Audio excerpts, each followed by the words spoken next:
Here we are sitting at the back deck of Legacy Golf Course.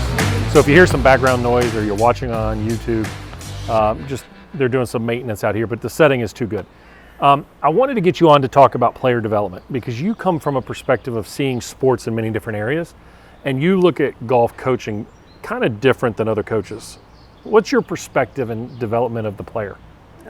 Well, person first.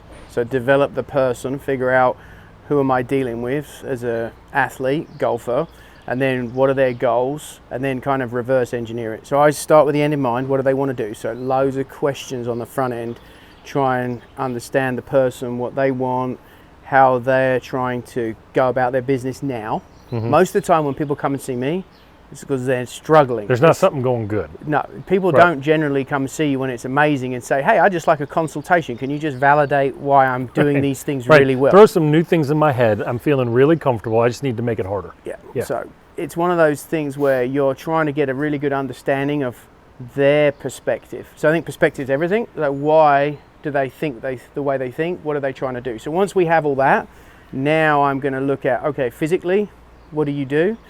Okay, does your desired outcome line up with what you can do physically, your mental outlook, and then you sort of your, if you like, motivation, your work ethic and all those other things. So lots of times people come to see you and they come to see me and they have these really big goals, but they're not always willing to do what's necessary to accomplish the goals. So what, in your mind, what's behind that? Because I agree with you. People come in and they're like, I want that. I want to climb that mountain. I don't even know where to start. And I also don't know what it takes, but I want you to make me climb that mountain.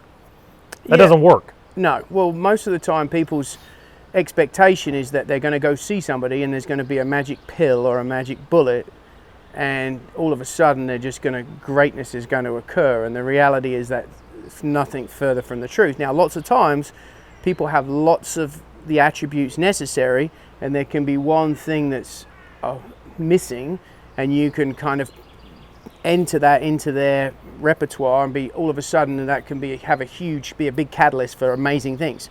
That doesn't happen very often.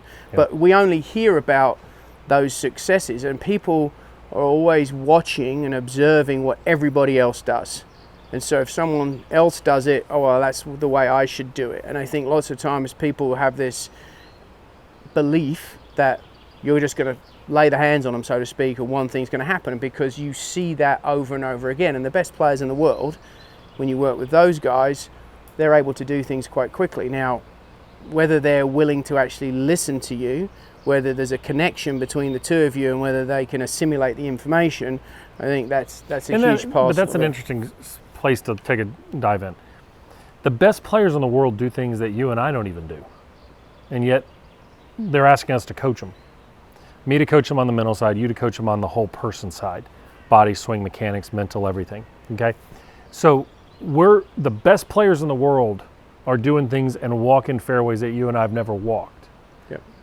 That's often sometimes a little bit of a challenge, because it'd be like explaining somebody how to go to the moon if you've never actually ever gone to the moon. Right. Yeah. How do you handle that in your teaching? Well, I think I came from a playing background. Now, I didn't play on the tour, played mini tours, played in a lot of events. So you have experience. Like golf is golf. Now, when the music and the noise get louder and louder, the bigger the stage, so to speak, things change. But now you have a lot of experience over 16 years coaching players on major championships. It's like, okay, well, I've been in this situation before. This is what other players have expressed. So now you can use that. So great coaches are great storytellers, right? So you take that information and you try and relay it, and you're always trying to reframe a situation to make somebody comfortable. And I think when you haven't been there actually hitting the shot, but you've had a lot of experience helping other people be there, and when other people have been successful, that's kind of validation, like, okay, well, your information is accurate, I'm going to listen to you. And so I always try and approach it from, I don't know what it's going to feel like to you, but here's what other people have expressed. Here are other situations I've been through, so that you give them the voice of reason and a perspective from somewhere else that's been through it to try and relax them. But they do things differently. Yes, most of them are all very, very driven, but they're driven in ways to which they're comfortable with. What I find the hard part is to really get someone to elevate their game and to get better, is you have to make them be comfortable being uncomfortable and willing to be vulnerable, because people don't want to work on the areas that are really good. Now the greats do. Yeah, the greats If you look at the greats, they do. But most players, to kind of circle back to where we came from, they're scared that they're going to get worse versus getting better. So they're all in initially, and then all of a sudden, when they get to the fog, as we call it, where there's a bit of frustration and struggle, which is all part of learning and all normal, they then push back. And the ones that are willing to work through that tend to be successful. The others, that's why you see this circle of instructor changes around players, because they're not willing to put themselves in that situation. Do you think the golf industry is somewhat to blame of that? Because so many instructors are trying to find their place. And I find that more instructors seem, and this isn't a judgment, I don't mean this the wrong way, but so many people are trying to be, like instructors are trying to be something versus serving the people that they work with. So are they selling a little bit of that? Yeah, maybe. I mean, think about anything. If you're in your field or our field, everybody wants to try and coach the best players. So they feel like they're going to do whatever they want to do necessary to do that, versus developing organically, creating players, developing your own approach, and then having success. And so nurturing and getting players to come along that eventually will get to that spot.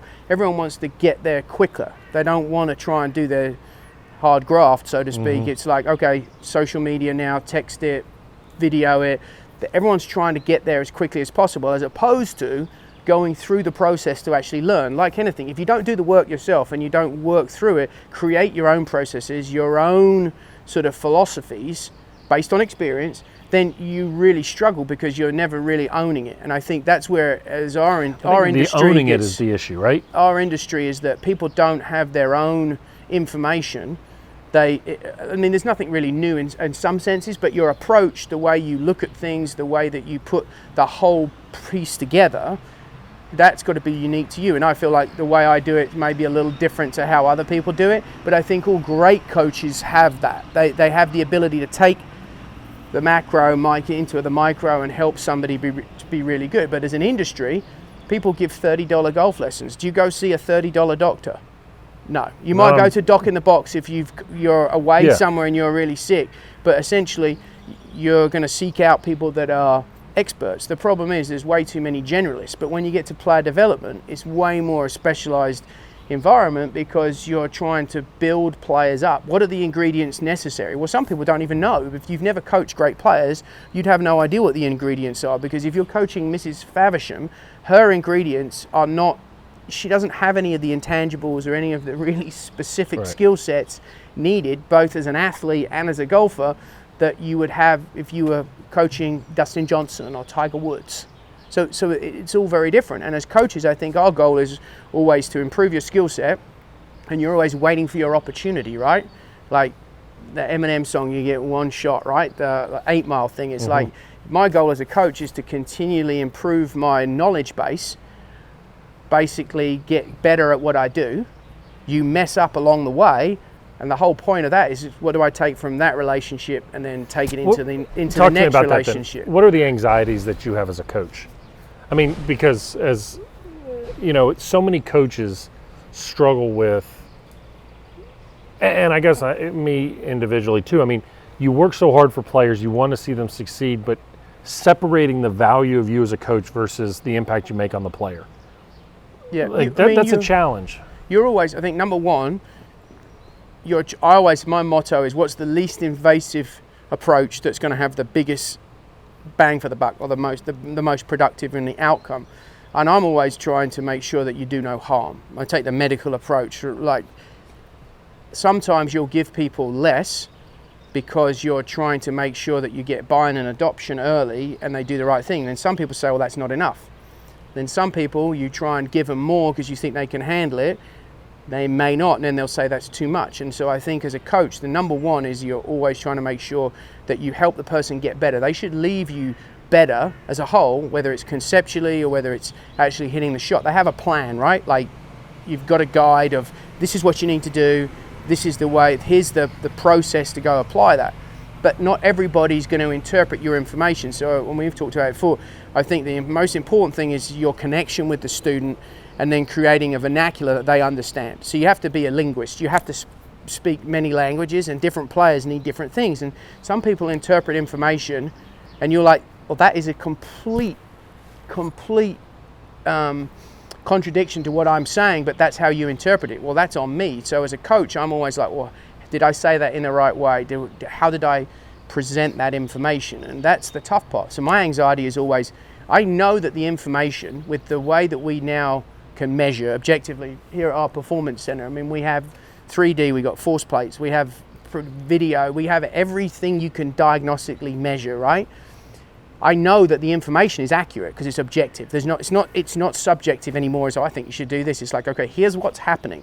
Now, the tough part is how do you communicate that? That's always my concern, is what's the way. So my anxiety as a coach is, don't hinder the person, but at the same time, make sure that the way you communicate is the way they understand, so they don't misinterpret it. Because a lot of times people misinterpret information, and it's like, that is not what I told you. It's written down. So the great thing about, we use these phones, Coach Now, different apps, and it's like an athlete management system. You write notes, I handwrite them, I put them in there, and I'm like, you ask the player to basically recount what you said, summarize it, and you're like, okay, you got that. Then a week later, they complain about something, and you go, well, can you just go look in your Coach Now, and it's verbatim what they're supposed to do, and they've interpreted the information another way. So that's not their fault necessarily. Might be that they're bad listeners, but I have to do a better job of how do I communicate that. So to me, that's what I'm always working on. I would say as a player development coach, the actual framework of what they have to do to hit a golf shot. Like a golf ball is about 1.25 inches, a club is about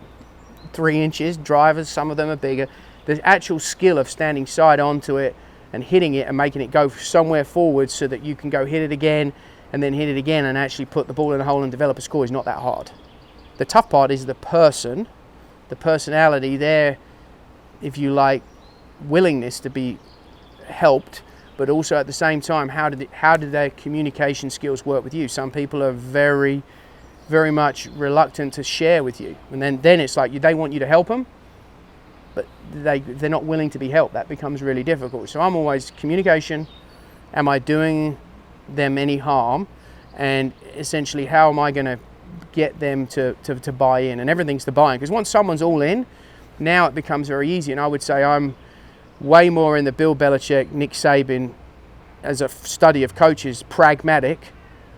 You got to do this versus the philosophical, what I would call sort of fluffing approach. Now, you nurture your players, but it's like if you're not doing the work, you're not going to get better. Right. And so, how do I communicate with you? How is junior development or player development different here than it was in England when you were growing up?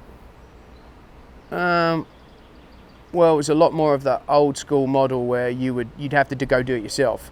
Like you'd get a golf lesson occasionally, but you would basically collectively as a group, it was a lot more social learning, which obviously we now know is huge, but there'd be 6 or 8 of us juniors and we'd go on the practice ground, we'd have to shag our own golf balls, and you would go practice and then you would go play golf and you just spend the day. So you got dropped in the morning and then it was a lot more, how would I say, less, there was less service, as in our kids here getting a golf cart, all these other things. Yeah, that's what I was wondering. There's none of that. It was all, okay, like I used to ride my bike to the golf course, or I would get dropped off at sunrise. Like it was always, you're there, you did your stuff. There was nobody catering to you. It's like, well, you guys need to go practice. That's how you'll get better. There was no over-stimulation of instruction and basically this is the way you have to do it. There was no play. Now, back then...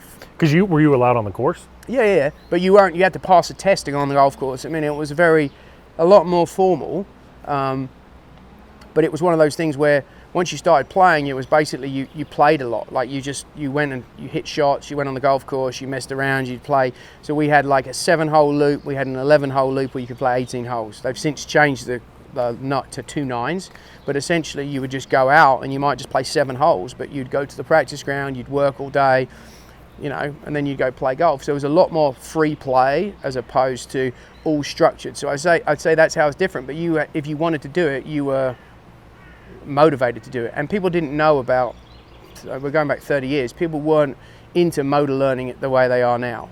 Good coaches kind of things happen, but it was a lot more of, you had a pro at your club, and if the pro was a good player, the guy was a good player, essentially you're just going to go play lots of holes, and by volume that you get better. Now, I think a lot of people struggle because they don't stay with it long enough. They think that they should be able to gravitate to golf straight away. They don't work through a lot of volume. So like if I'm going to go play golf and I haven't played in a while, and I know I have a tournament coming, and I don't play much now because of kids, but if I do, I know I've got to go through about 10 days to 2 weeks of like bad golf, but volume of hitting golf shots. Like really frustrating and annoying, but I need to get back in the cycle of playing, and then eventually it's like, okay, now I can kind of, things come together. But I think a lot of people always see struggle as, oh, I'm doing it the wrong way, I'm going to change to something else. Yeah, there's something wrong with me if I'm struggling. Yeah. And then, so the generation that we have now, and I'd say it's worldwide. I mean, it's not like it's just centered in the United States, but that's got to be because of the influence of technology. I mean, just like you said, you can diagnose exactly what's going wrong. So if the guy or the girl can't fix it, what's wrong with them? Yeah. I mean, I think that there's a lot more. I'd say my one thing is people have to have ownership to willing to get better. You have to realize that, hey, I'm not very good at that. That's on me. I need to do that. But a lot of times, that's how I grew up. It was never the coach's fault. Well, you're not doing it right. Well, now it's a complete inverse. It's the coach's fault. It's never the kid. Right. So it's very challenging. And with my kids, I try and I'm very much like, well, that's not the coach, that's you. I mean, my kids do martial arts, they're both black belts, and the whole premise of that was if you fail, which they have failed testings along the way, you have to redo it. You can't just leave. Whereas other things, other teams that they're on, you just get a trophy, everyone's just involved. So I think that that's the tough part now, is that as opposed to trusting the coach and letting the kid struggle, failure, first attempt in learning, that whole doesn't happen anymore. It's like, oh no, that person, the coach isn't very good, we'll go to the next person. And then you get this massive cycle where players have got 10, 12 coaches in a very short period of time. Nobody can take all that much information, and then you're going to get a crossover. I always say good coaches who've had success with players, whether you agree with them or disagree with them, they're doing something right because they have success. Now, they may have a very different philosophy from one to another, but that doesn't mean that they're necessarily wrong. The big issue is when philosophies cross over and the person is in a situation where they're just bombarded with information, and that's when you get a lot of these players, and it's like, well, man, it's too complicated, or I don't understand that. Well, it may not be, it's just that they've got so much information at them that they don't know how to assimilate it. And so that's the tough part, is if you want to coach kids, it's less information, but in an environment that has free play, that has structure, that has a lot of influence on playing and scoring. Like I say, our philosophy is very score-centric. Everything at the end of the day is about score. You start with swing, but at the end of the day, it's all what's the lowest number that you can shoot. And that's, people have to understand that it may not look pretty, but it's effectively get the ball in hole, and that's what the best players do. And that's what we try and do from a player development standpoint. That's all you're trying to do, is help someone play better. The ingredients that they have are all going to be different. Some people may do it with ball striking, some people may do it with short game, some people may do it with their brain. Physically, you're like, how on earth do you do that? But they're just tenacious competitors, and they know how to score. And that's the tough part. So, and that's the tough part as a teacher, though. If you see somebody who, how do they do that, is a little unique. But I think that comes from experience. So there's no substitute for experiences. And that's the thing about a coach and having intuition, is that you try and look at talent and see what that person has, and then you build around that. So in the initial interview, you're asking them what they think.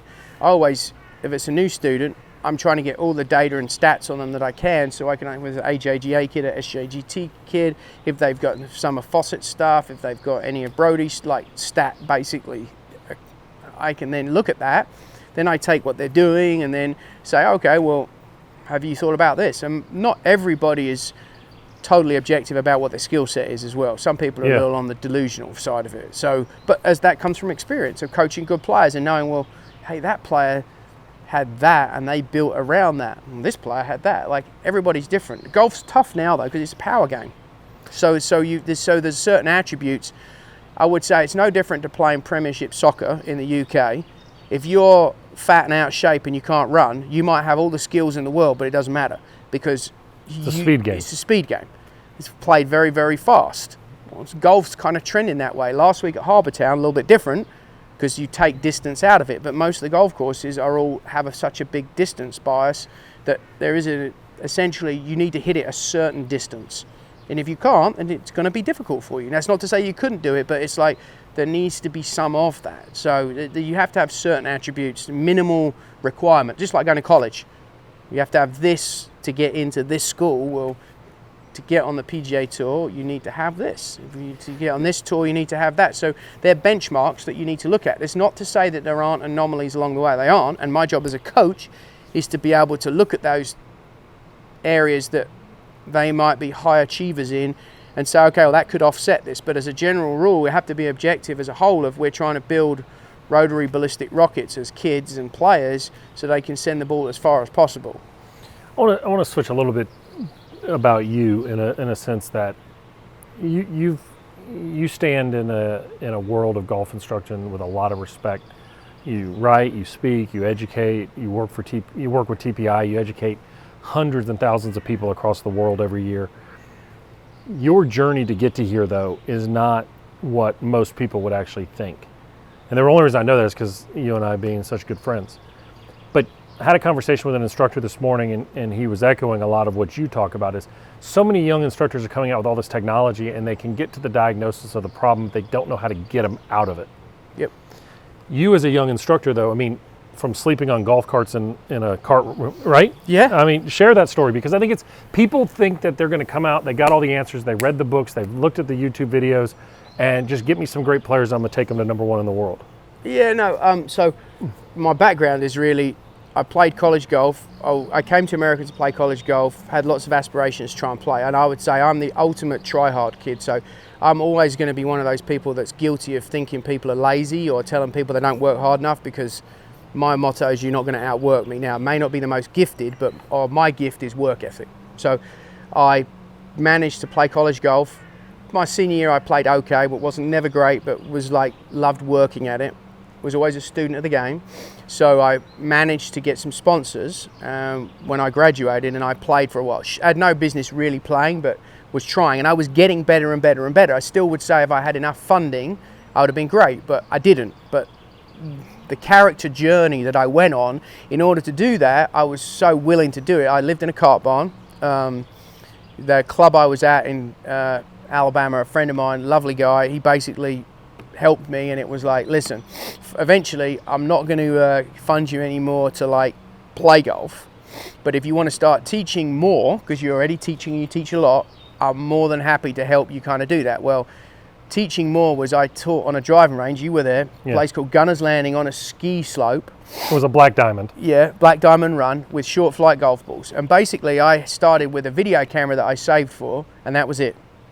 Nothing else. And so I taught... Who'd you start teaching? When? Who? Just everybody. I'd teach anybody, like bad golfers. So it was, and the one thing that's still to the day is I love the critical thinking, problem solving aspect of it. Like that's it. Like that's what gets me excited of how do I figure this problem out. And so I would go out there for a 30-minute lesson, and then the head pro would get mad at me because 2 hours later I'd still be with the same person. So that hasn't changed. No, I'm the worst at running over. Your hours are a suggestion. Yeah, they're suggested. So, which is why you can bill high for them. But anyway, so I then just did lots and lots of volume of lessons, and I tell everybody you don't get good unless you teach a lot of lessons. Like volume of bad golfers trying to fix it, because you learn patterns. This is what people tend to do. Okay, so then you assimilate this toolkit of how to teach. Now, I had no technology, none. I would say that was the biggest skill set, was volume of lessons with no equipment and having to make people better.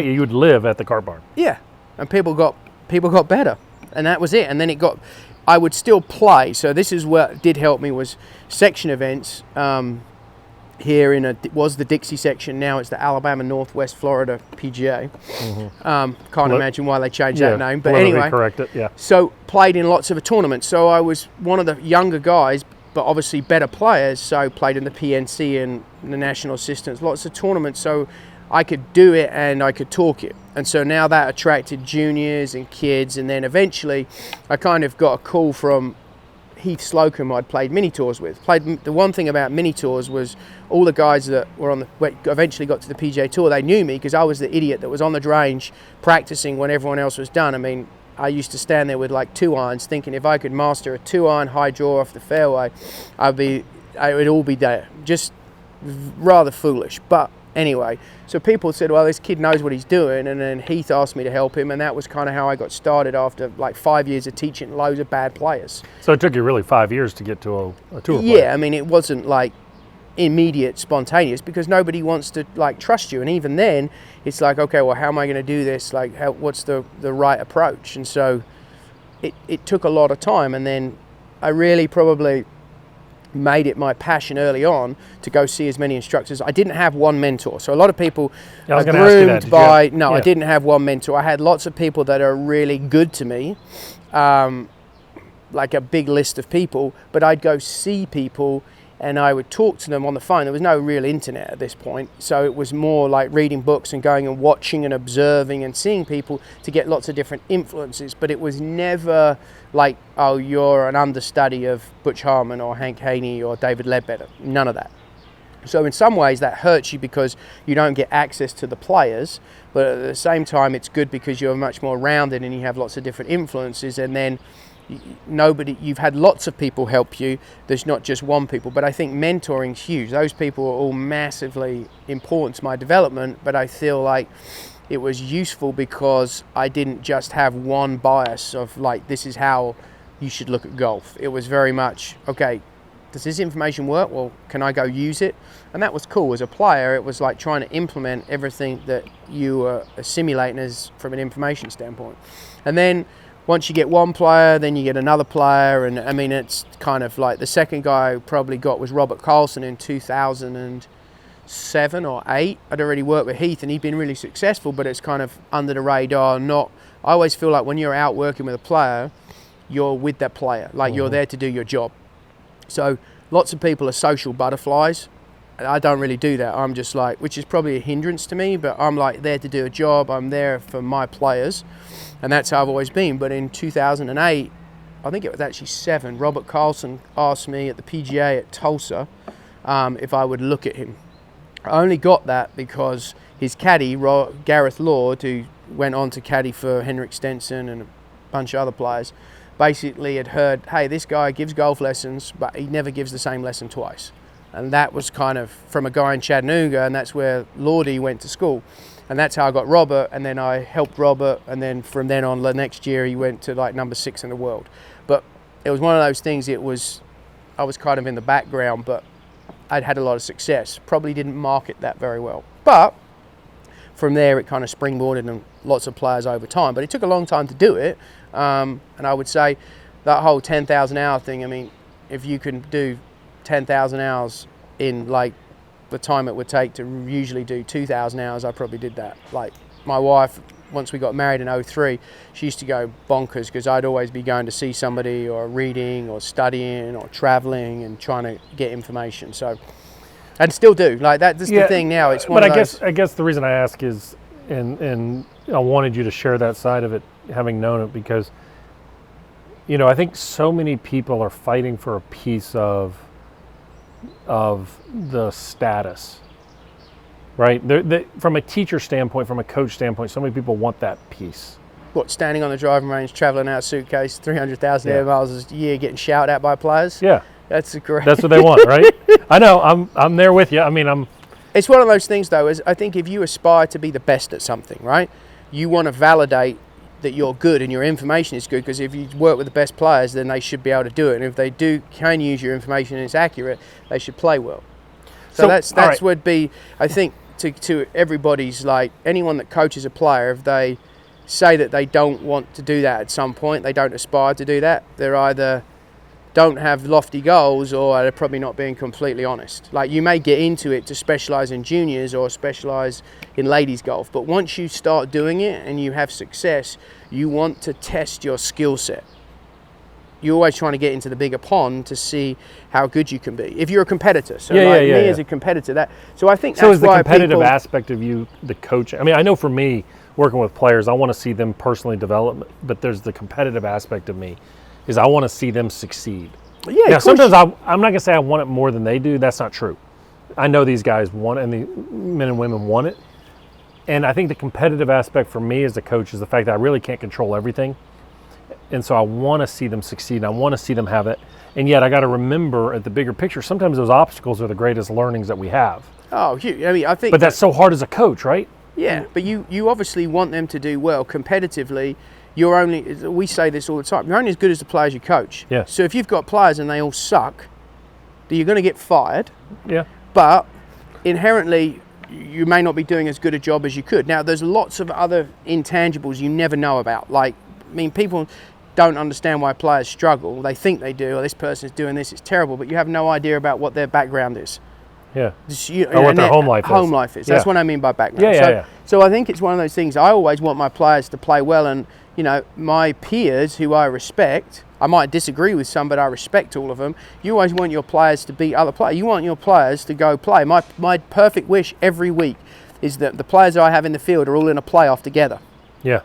Then I've done my job. Then it's up to them to win, right? So, right. And I don't have favourites. Everybody, they're like your children. You learn to love the players for who they are and some of their idiosyncrasies, because you're putting all of your energy into helping develop them. Like, you don't work with tour players and elite players, juniors, kids, if you're not trying to be vested and nurture them and try and help them and make them better people, not just golfers. And if you can do that, then their performance improves. So you're wanting them to do well, but it's because you care about it. Like, if you don't like people, you shouldn't even bother doing it. That's a fairly big attribute in the whole scheme of things. You've got a constant thirst though for information and learning, and it's really not in golf. It's a lot of other facets of human performance and development. Yeah, absolutely. So I mean, you got to take it from everywhere. I mean, I look at what can I take from other areas, whether it's business, whether it's sports, whether it's psychology, sociology, whatever it is, biology, anything that can help me help people better. Does that make? I mean, we're in the people business, right? Yeah. So I mean, sales, like whatever it is, my job is to help somebody get better at their given skill or what they're trying to do. And so where as much influence as I can get from different areas, my job is to then filter through that and then figure out, okay, well, how would that apply to this person, or could I use that? So you're just stealing from anywhere. Like, that's the whole premise as a coach. Coaching people is to make them better at what they're trying to do. Teaching is just one attribute of it, but I'm always looking at the influences I can have and being open-minded, and I enjoy that. Like, it's fascinating. Just to me, there are things that you can do to help people expedite the learning curve in whichever way, and you never know where you're going to get it from. Where do you see yourself 10 years from now? I think I'm going to be in a situation where I've got players that are very, very successful across the board, but I can really spend my time on developing younger players or people that really want to have a passion to get better and create a legacy of where players are playing for a long time, having a lot of success with a very different approach from where we are now, where people are a little bit more rounded. They're a lot more accepting of these are the buckets that I have to fill to be successful, and I understand it. And you've created a framework and a blueprint for people that has enough variability in it that it allows for lots of different people. And I think I look at someone like Belichick, but more Parcells and the tree he's had and what he's done, and that's what you're trying to do. So not only am I trying to help players, but you're trying to help other coaches too, to try and evolve, to create something. Do you think the college scholarship hunt is a lot of the problem we see in golf? Like, just explain what you mean by that. Well, as you're talking about that, is understanding and it's almost the patience and realization of what the model is. But I find that the unrealistic expectation, this need for perfectionism, is almost like kids it's coming from the kids' perspective a little bit more. I see it, where there's such a need and a push to try to get on a college team that they don't really understand or appreciate what the developmental journey is of golf. It's like if they don't have it by 18 and get that college scholarship, they're never going to have it. Like, they miss that window versus becoming a better player, even as an amateur at your own event, at your own course. And being a scratch golfer or an 8 handicap, whatever your best can be. Yep. Do you think the scholarship hunt as a college athlete is where this need to fast forward and push it so much has happened?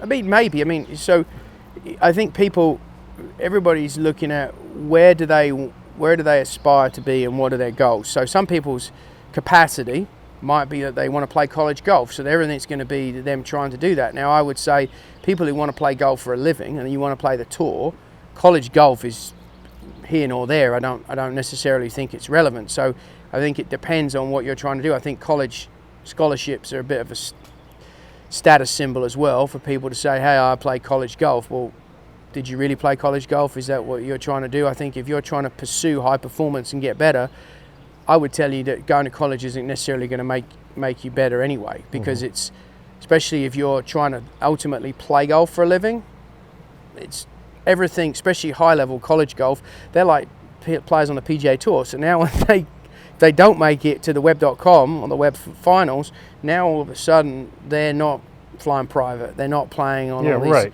There's no, you don't create that hunger and that sort of grit that you need to play the tour.